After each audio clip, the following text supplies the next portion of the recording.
adalah bagaimana kita menghapus informasi yang sudah tidak berlaku, sudah tidak digunakan lagi.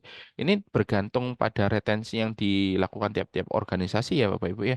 Mungkin idealnya ada yang organisasi melakukan retensi selama 5 tahun sehingga asumsinya ketika informasi ini sudah tidak digunakan atau tidak ada perubahan selama 5 tahun atau ini harus dihapus atau dipindah di tempatnya, tidak di server utama. Seperti itu. Dan ini mekanisme penghancurannya juga harus dilakukan secara secure format atau kalau dokumennya bisa di shredder atau dipecah seperti itu. Sehingga informasinya tidak bisa disusun ulang. Jadi benar-benar harus diamankan. Nah, ke 5 tahapan ini bisa atau menjadi concern dari keamanan informasi. Gitu ya. Nanti mungkin Bapak Ibu akan bingung. Mas, apa sih bedanya keamanan informasi dengan apa sih namanya cyber security gitu ya? Eh, yang dikatakan sebuah cyber security bila keamanan informasi atau informasi tadi Bapak Ibu itu terhubung dengan internet.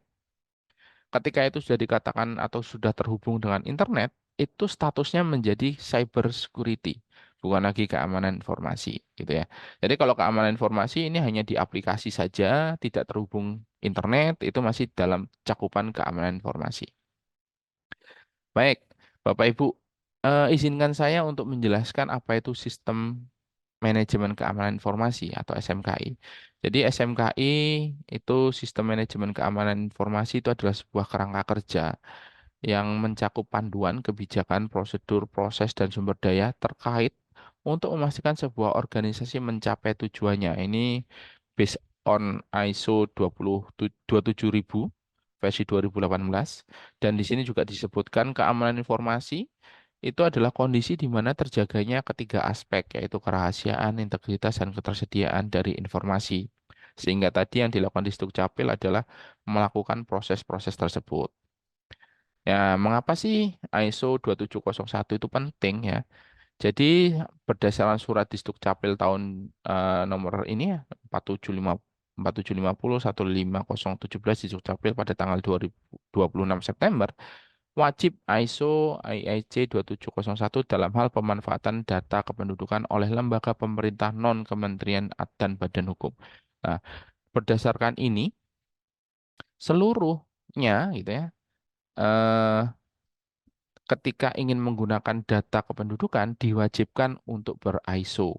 Sehingga ini berguna apa ya? Yang diwajibkan ISO itu adalah pihak ketiga. Kalau untuk di Dukcapilnya gimana? Di Dukcapilnya seperti yang tadi saya sampaikan di depan itu sudah mendapatkan extendable itu atau sertifikat perpanjangan dari pusat, tapi tidak seluruhnya. Hanya di skup SAK dan SIAK saja karena seluruhnya datanya sudah terpusat. Proses implementasi SAK-nya itu sudah terpusat. Mungkin ada yang bisa mengkoreksi kalau saya salah. Jadi kondisi itu dua layanan itu sudah ikut di pusat. Ya. Untuk layanan-layanan lain gimana? Ya, silahkan untuk di Dukcapil untuk melakukan ISO sendiri dalam bentuk skup yang berbeda. Skup yang memang tidak masuk dalam kategori yang sudah di ISO-kan oleh Kemendagri Pusat. Nah, untuk di Dukcapil terutama. Nah, Bapak Ibu, ini ada peraturan Menteri Kominfo nomor 4 tahun 2016 yang menyatakan sekali lagi penyelenggaraan sistem elektronik yang menyelenggarakan sistem elektronik strategis harus menerapkan standar ISO IEC 2701. Itu yang tadi ya. Terus ada juga yang di pasal 7 ayat 2-nya penyelenggaraan sistem elektronik menyelenggaranya elektronik tinggi gitu ya. Sistem elektronik tinggi harus menerapkan standar SNI ISO IEC 2701. Dan itu juga dikuatkan lagi di peraturan BSSN nomor 8 tahun 2020.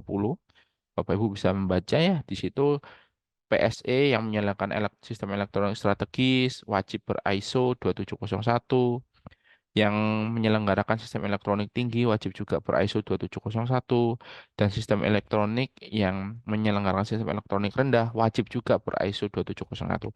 Dari kesimpulannya ini 2701 begitu penting untuk bagaimana seluruh sistem elektronik ini untuk menjaga keamanan informasinya, Bapak Ibu. Next. Oke. Nah, Bapak Ibu, ini adalah eh, hierarki atau family dari ISO 2701. Jadi ISO 27001, maaf, ISO 27000 atau 27000 secara garis besar itu adalah yang dikatakan vocabulary standard, overview dan terminologi. Nah, yang menjadi main atau utama,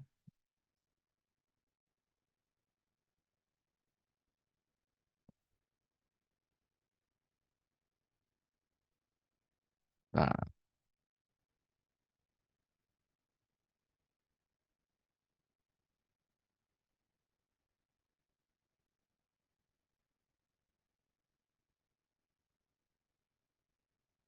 ya ini ya Bapak Ibu, oh nggak jalan ya.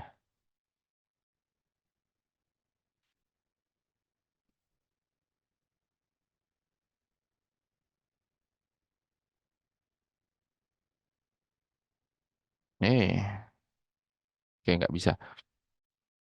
Pointernya mana sih?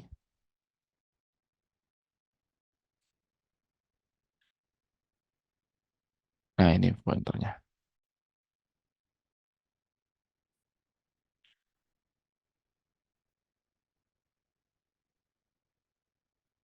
Nah, jadi di 27001 ini adalah main sectionnya Bapak Ibu. Di main section ISO 2701 ini ada dua, ada main section yang tuh biasa nanti kita sebut dengan klausul-klausul dan ada juga appendix A atau annex A gitu ya. Dan ISO 2701 yang ini adalah sebuah ISMS requirement yang ini ada sebuah standarisasi sehingga Bapak Ibu organisasi bisa melakukan standarisasi atau sertifikasinya. Ada lagi contoh yang lain adalah ISO 27006. Ini adalah requirement for auditing and certification body. Maksudnya apa? Ini ketika ada sebuah organisasi ingin mengeluarkan atau biar agar bisa mengeluarkan sebuah sertifikasi, organisasi tersebut harus lolos untuk mendapatkan ISO 27006. Kalau di Indonesia mungkin harus tersertifikasi oleh KAN, Komite Akreditasi Nasional. Nah, ini adalah untuk organisasi-organisasi yang ingin mengeluarkan ISO 2701. Tapi untuk organisasi yang ingin ber-ISO cukup melakukan atau melengkapi ISO 27001 seperti ini. Berikutnya di sini ada guideline dan standar Bapak Ibu. Secara garis lurus 27001 itu memiliki sebuah Code of Practice for Information Security Management itu di ISO 27002 dan ISO 27003 untuk bagaimana melakukan implementasi dari SMKI atau kalau bahasa Inggrisnya ISMS, Information Security Management System di sini. Ada juga beberapa guideline yang lain ya, ada ISO 27004, ISO 27005 ini untuk manajemen resiko, ada juga yang 27006 ini yang tadi yang berhubungan dengan yang requirement for auditing and certification body dan macam-macam Bapak Ibu.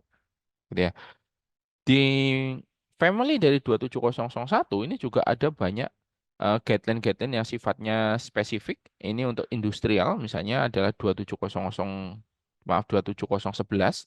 Ini adalah guideline for telcos atau telekomunikasi atau macam-macam seperti itu. Ada juga yang eh, apa namanya untuk 27017 ini untuk cloud computing. Ada juga nanti 27701 itu untuk yang data privasi macam-macam seperti itu.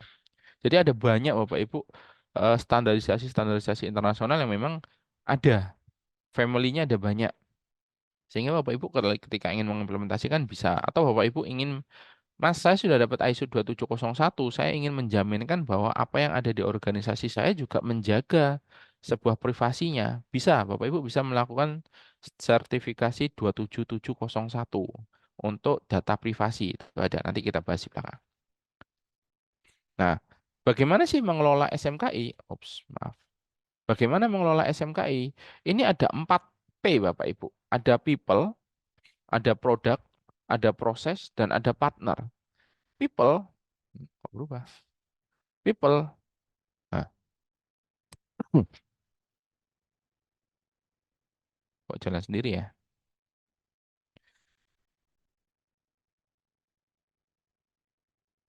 Baik. People, apakah SMKI itu sudah menjadi budaya dari organisasi? Gitu ya.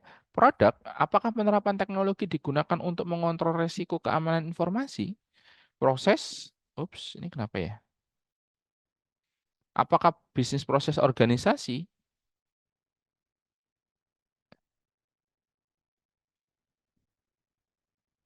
Oke.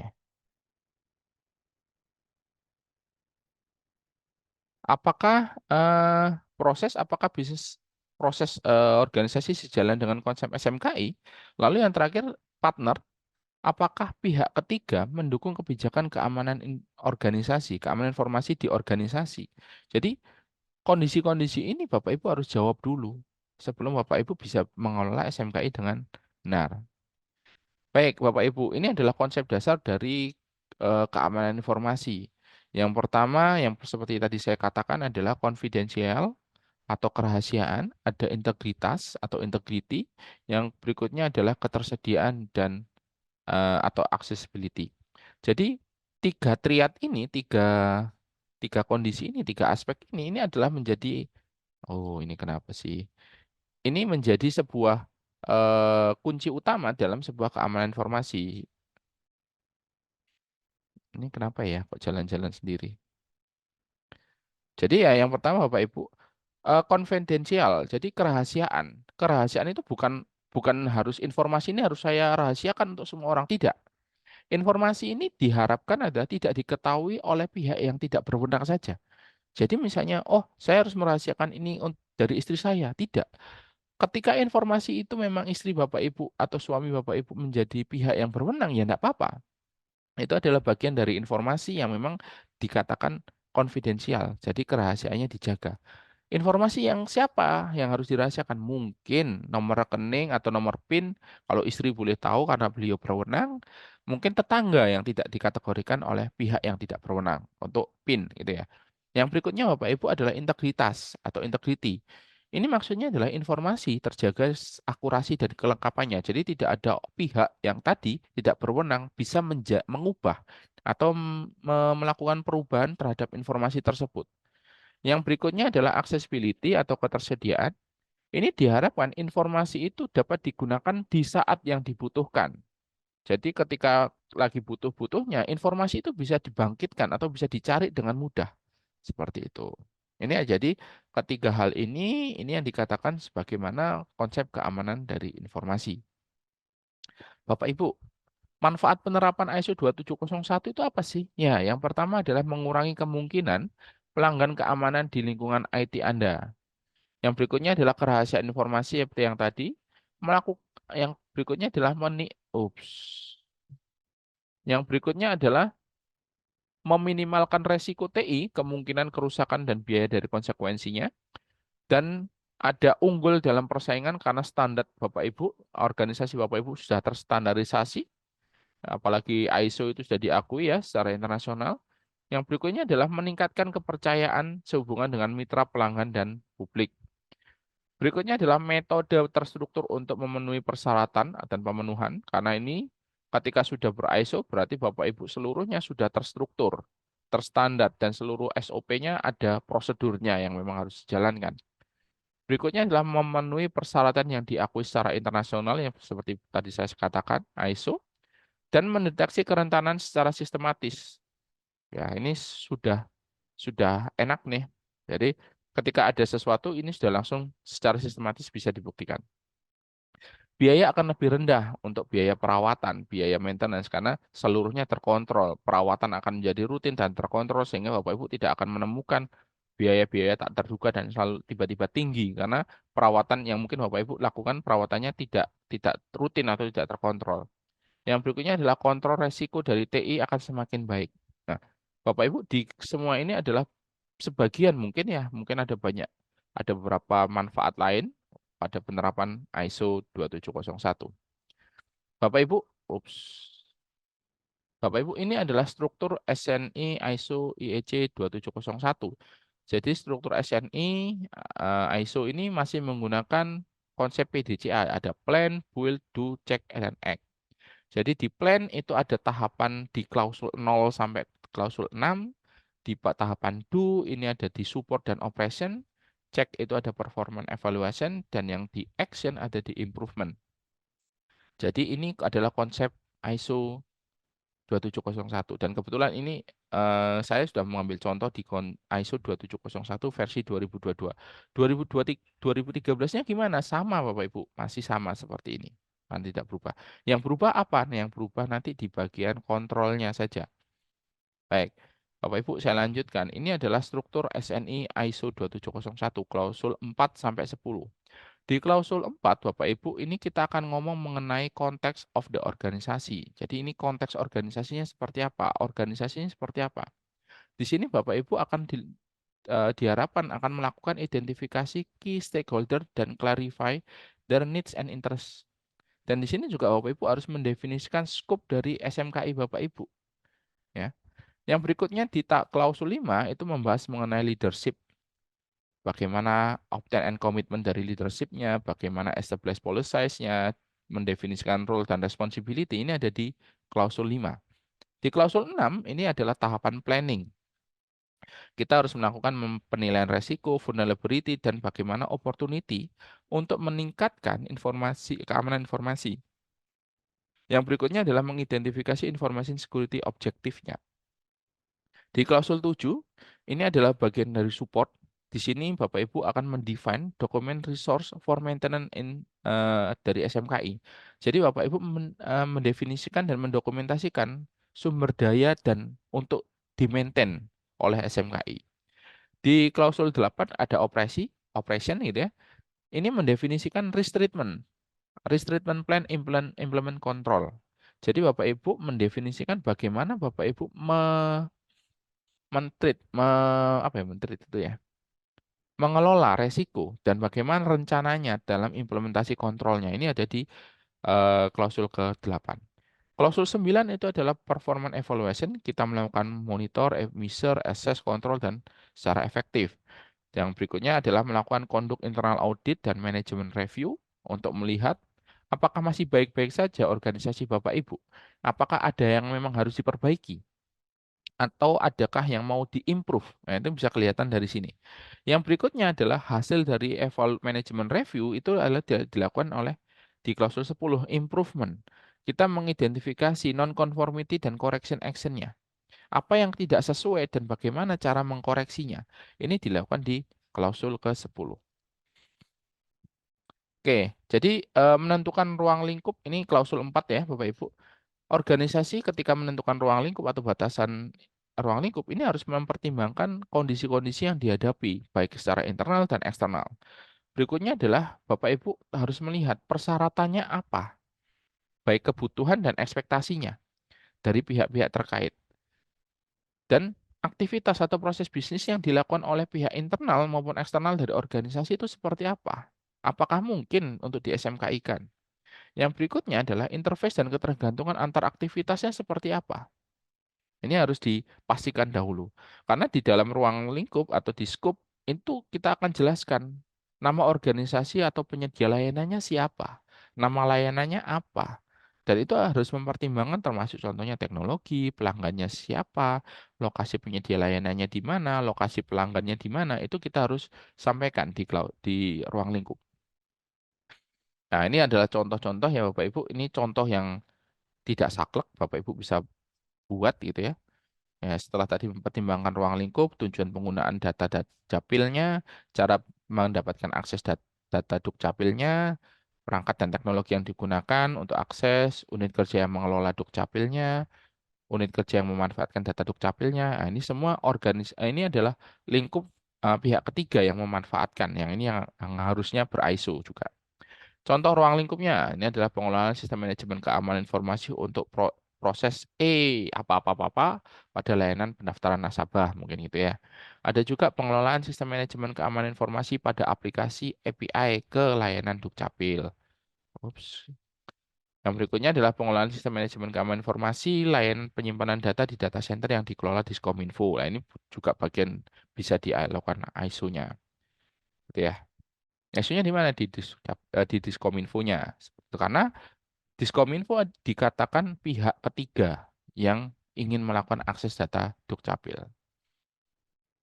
Bapak Ibu, ini saya jelaskan kontrol mengenai eh, SMKI. Ini kalau kita sebutnya di Annex E ya Bapak Ibu ya. Ini adalah standar ISO 2701 versi 2013. Di dalamnya terdapat 14 security close handling gitu ya. Dimulai dari 5 sampai 18. Lalu terdapat 35 security kategori dan terdapat 114 kontrol. Jadi pemilihan kontrol ini bergantung dari proses manajemen resiko serta aset dan proses yang digunakan organisasi. Jadi tidak harus seluruhnya applicable. Kita harus melihat bagaimana sih resiko-resiko atau aset-aset yang ada. Nah, ini untuk di versi 2013, ISO 2701 versi 2013. Yang sebenarnya ini sudah tidak boleh digunakan karena sudah berganti dengan ISO 2701 versi 2022. Lebih simpel Bapak Ibu, karena di Annex A-nya hanya terdiri dari 4 security clause handling. Yang pertama adalah organization control, yaitu sebanyak 37 kontrol, ada people control sebanyak 8 kontrol, ada physical control sebanyak 14 kontrol, ada technological control sebanyak 34 kontrol. Jadi totalnya adalah 93 kontrol. 93 kontrol ini sudah semakin sedikit, tapi sebenarnya 93 kontrol ini sudah termasuk 11 baru. Nah, ini ya ketika dikatakan jumlah number of clause masih tetap 10, number of security control in Annex E di 2013 ada 114, di versi 2022 ada 93, number of section in Annex E di 13 ada 14, di versi 2022 ada 4 gitu ya. Baik, Bapak Ibu. Seperti yang tadi saya katakan, di 2022 itu ada 11 kontrol baru. Apa saja itu? Ya, ini sudah 93 semakin sedikit, tetapi sudah ada 11 yang baru. Yang pertama itu nanti ada trade intelligence. Jadi di kontrol di 2022 itu Bapak Ibu harus melakukan kontrol terkait dengan trade intelligence. Yang berikutnya adalah bagaimana ICT readiness for business continuity-nya. Jadi Bapak Ibu, organisasi Bapak Ibu harus mempersiapkan bisnis IT continuity. Ada juga information security for use of cloud service. Nah, ini juga ada kalau Bapak Ibu mengimplementasikan cloud service. Ada juga physical security monitoring. Nah, ini juga ada. Ada lagi konfigurasi manajemen. Nah, ini Bapak Ibu sudah harus mulai atur nih. Data masking, monitoring activity, secure coding, information deletion, data leakage, dan yang terakhir adalah web filtering. Jadi, ini adalah 11 kontrol baru. Oke. Oh, udah jam 9. Sebentar lagi, dikit lagi. Oke, Bapak Ibu. Tadi yang dikatakan apa sih perbedaannya? Ups, maaf. Tadi kan Bapak Ibu udah tahu nih perbedaan antara 2013 dengan 2022. Ternyata perbedaannya ada lagi Bapak Ibu. Di versi 2022 itu sudah ada kelebihan lain, yaitu di kontrol-kontrolnya tadi itu sudah ada pembagian. Jadi kontrol-kontrol tadi sudah dikelompokkan apakah tipenya preventif, detektif, dan korektif. Sehingga Bapak Ibu ketika melakukan kontrol, Bapak Ibu bisa melihat, oh ini adalah tipe preventif, oh ini tipe korektif, oh ini detektif. Sehingga Bapak Ibu sudah bisa tahu, oh kontrol mana yang lebih cocok ketika dilakukan pada tipe-tipe yang ini. Dan berikutnya, di 2022 itu ada information security properties. Mana kontrol yang bisa dikategorikan untuk confidentiality, mana yang bisa integrity, dan mana yang bisa dikatakan availability. Atau bisa jadi seluruh kontrolnya bagian dari CIA ini tadi. Sehingga ini akan lebih memudahkan Bapak Ibu dalam melakukan implementasi SMKI-nya. Ada lagi Bapak Ibu, di sini ada cyber security concept. Ya, tadi yang saya katakan cyber security itu adalah bila mana keamanan informasinya berhubung dengan internet. Nah, di sini sudah ada nih cyber security concept. Kita bisa tahu bagaimana kita mengidentifikasi, memprotek, mendetek, merespon, dan melakukan recover. Ini sudah ada di 2701 versi 2022.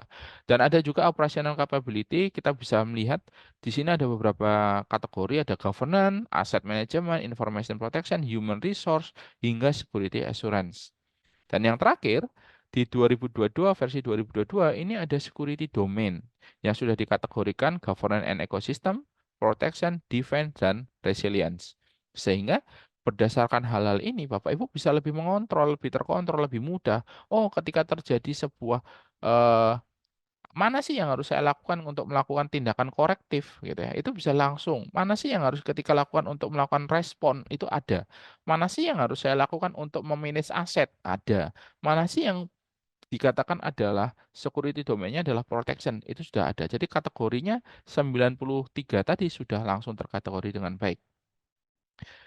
Baik, eh, ini adalah tahapan implementasi dari SMKI Bapak Ibu. Ini diambil dari ISO 27003 ya. Ini kami coba buat. Ups. Ini ada 4 tahapan. Ada yang tahapan pertama adalah perencanaan, implementasi, evaluasi, dan perbaikan berkelanjutan.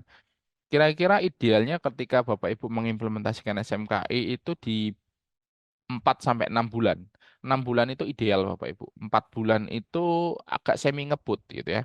Karena sekali lagi ketika Bapak Ibu implementasi SMK ini bukan hanya dokumennya jadi, tetapi Bapak Ibu sebisa mungkin SMK ini menjadi budaya kerja. Sehingga ini sudah mendarah daging ketika bekerja. Jadi bukan lagi hanya sekedar dokumen yang hanya disiapkan dan ditunjukkan, dikeluarkan ketika audit, tidak. Jadi diharapkan ini sudah menjadi budaya kerja. Di tahapan perencanaan, Bapak Ibu diwajibkan untuk melakukan definisi ruang lingkup, perencanaan kebijakan, merencanakan penilaian resiko, melakukan identifikasi resiko, mempersiapkan penerapan kontrol atau SOA, perencanaan penanganan resiko, menentukan sasaran, menyiapkan dokumentasi SMKI sesuai dengan SOA tadi. Di tahapan implementasi, Bapak Ibu melakukan penanganan resiko, mengalokasikan sumber daya, menjalankan kontrol, melakukan training pendidikan untuk staff, mengelola operasional bisnis, kontrol berdasarkan SOA yang sudah ditetapkan, mengelola sumber daya, menjalankan tindakan untuk penanganan insiden, dan melakukan BCP testing. Tahapan evaluasi, memantau kontrol dan prosedur, meninjau proses dan kontrol secara berkala, melakukan evaluasi dan efektivitas di risk treatment dan risk treatment, melakukan internal audit, dan melakukan tinjauan manajemen. Di perbaikan berkelanjutan, Bapak Ibu melakukan tindakan perbaikan korektif dan preventif dari hasil dari tinjauan manajemen, melakukan komunikasi tindakan yang diambil, ya, dan melakukan perbaikan hasil dari tinjauan manajemen. Ini adalah tahapan-tahapan implementasi SMKI. Bapak Ibu bisa menggunakan konsultan atau Bapak Ibu bisa mengimplementasikan sendiri hanya dengan membaca ISO-nya, itu silahkan. Itu. Dan Bapak Ibu, ini adalah tahapan-tahapan audit. Tahapan audit itu adalah ketika Bapak Ibu sudah melakukan kondisi implementasi tadi, sudah melakukan 4 tahapan tadi, ini Bapak Ibu akan melakukan preliminary audit. Ini setelah Bapak Ibu mendaftar ke lembaga sertifikasi untuk menyatakan bahwa saya siap untuk disertifikasi. Nah, ini akan dilakukan preliminary audit. Lalu yang berikutnya akan Bapak Ibu mendapatkan certification audit. Di dalam sertifikasi audit itu ada 2 tahapan Bapak Ibu. Yang pertama adalah stage 1. Ini adalah melakukan verifikasi dokumen. Yang berikutnya adalah konfirmasi ISMS efficacy. Jadi di sini biasanya auditor akan datang, turun langsung ke tempat Bapak Ibu. Berikutnya akan melakukan audit dan akan mengeluarkan report. Apakah organisasi Bapak Ibu layak mendapatkan ISO atau tidak? Ketika layak, Bapak Ibu akan mendapatkan sertifikasi. Ini adalah sebuah proof of successful certification within maksimum durasinya adalah 3 tahun, Bapak Ibu. Jadi Bapak Ibu ketika mendapatkan sertifikasi, Bapak Ibu sebenarnya mendapatkan sertifikasi selama 3 tahun. Namun setelah tahun pertama, ketika Bapak Ibu sudah melakukan sertifikasi, Bapak Ibu akan dilakukan surveillance audit pertama, yaitu adalah first monitoring audit.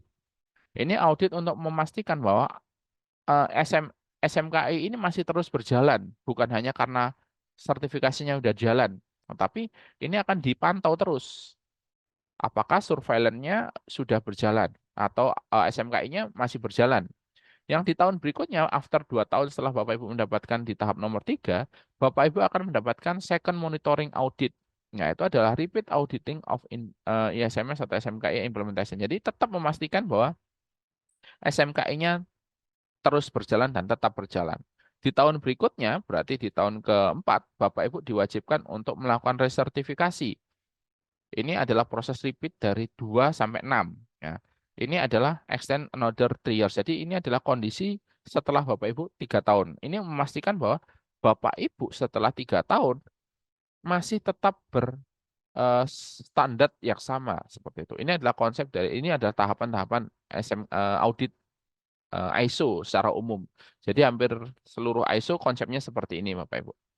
Jadi tiap tahun Bapak Ibu akan dipantau, bukan berarti Bapak Ibu setelah mendapatkan sertifikat, oh 2 tahunnya akan santai-santai, dokumennya disimpan, tidak. Ini akan tetap dipastikan setiap tahunnya selama 3 tahun. Mungkin itu dulu Bapak Ibu.